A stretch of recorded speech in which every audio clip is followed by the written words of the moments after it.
महाराष्ट्राच्या राजकारणात कायम चर्चेत असलेलं नाव म्हणजे आमदार गोपीचंद पडळकर. स्पष्ट वक्तव्य, आक्रमक भूमिका आणि ग्रामीण भागातील मजबूत पकड यामुळे गोपीचंद पडळकर हे नेहमीच चर्चेच्या केंद्रस्थानी राहिले आहेत. गेल्या काही महिन्यांपासून मंत्रिमंडळ विस्ताराच्या चर्चेतही त्यांचं नाव वारंवार घेतलं जात होतं. मागील मंत्रिमंडळ विस्ताराच्या वेळी आमदार गोपीचंद पडळकर यांचं नाव यादीत होतं, अशी राजकीय वर्तुळात जोरदार चर्चा होती. मात्र काही राजकारणामुळे त्यांना तेव्हा मंत्रिपद देण्यात आलं नव्हतं. यामुळे त्यांच्या समर्थकांमध्ये नाराजीही पाहायला मिळाली होती.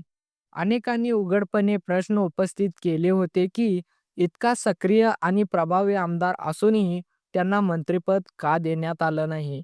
आता या चर्चांना पुन्हा एकदा उधाण आलं आहे. कारण मुख्यमंत्री देवेंद्र फडणवीस यांनी स्वतः एक महत्त्वाचं विधान केलं आहे. मुख्यमंत्री फडणवीस यांनी स्पष्ट केलं आहे की नगरपरिषद निवडणुकांचे निकाल लागल्यानंतर आमदार गोपीचंद पडळकर यांना मंत्रिपद देण्यात येणार आहे.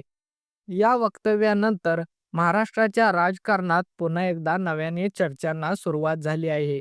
गोपीचंद पडळकर यांचा राजकीय प्रवास पाहिला तर त्यांनी शेतकरी, ग्रामीण प्रश्न, समाजातील वंचित घटकांसाठी नेहमीच आक्रमक भूमिका घेतली आहे. सभागृहात असोत किंवा रस्त्यावर त्यांनी अनेक मुद्द्यांवर सरकारचं लक्ष वेधलं आहे. त्यामुळे जर त्यांना मंत्रिपद मिळालं तर कोणतं खातं देण्यात येणार याबाबत सध्या जोरदार चर्चा सुरू आहे. काहींच्या मते त्यांना पशुसंवर्धन, ग्रामीण विकास, कृषी किंवा सामाजिक न्यायासारखं महत्त्वाचं खातं मिळू शकतं असं म्हटलं जातंय.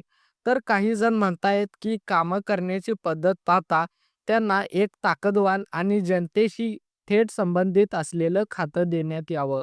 आता प्रश्न आहे की आमदार गोपीचंद पडळकर यांना नेमकं कोणतं मंत्रिपद मिळावं, हे ठरवणं तुमच्यासारख्या जनतेचंही मत महत्त्वाचं आहे.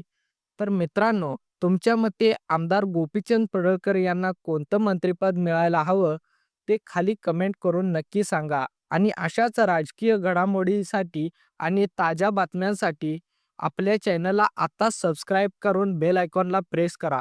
जेणेकरून नवनवीन व्हिडिओचे नोटिफिकेशन तुम्हाला मिळेल. धन्यवाद मित्रांनो.